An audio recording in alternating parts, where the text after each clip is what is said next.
So me and a couple of my buddies went camping last summer alongside the Willamette River. We actually had a decent hike into the deep end of woods.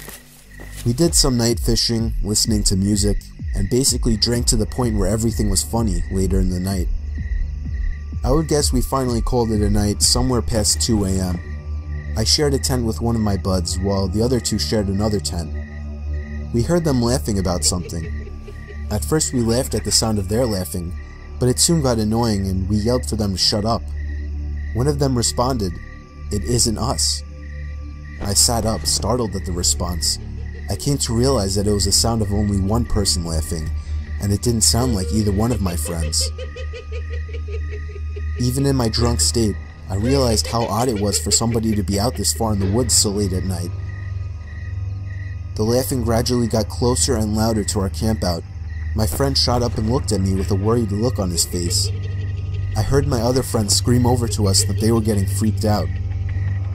As the laughing got even closer, I could make it out very clearly to be the laugh of a male, probably in his 30s or 40s. He sounded like he was as drunk as us, messing around with friends, but we only heard his laugh, nobody else. There was something indescribably creepy about his laugh too, as if it was missing something to it. You had to be there to understand what I mean. The laughing was now just at the edge of our campsite, but we couldn't hear any footsteps at all.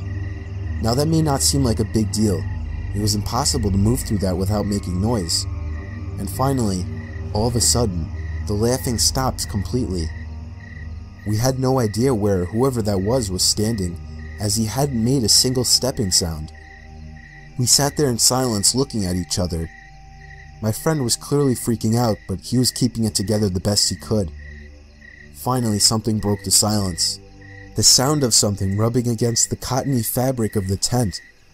We saw the outline of a hand through the moonlight, pressing on the tent. We both screamed at the top of our lungs before getting out of the tent. We ran as fast as we could through the woods, our other friends following us. After about 5 minutes of running, we somehow found our car.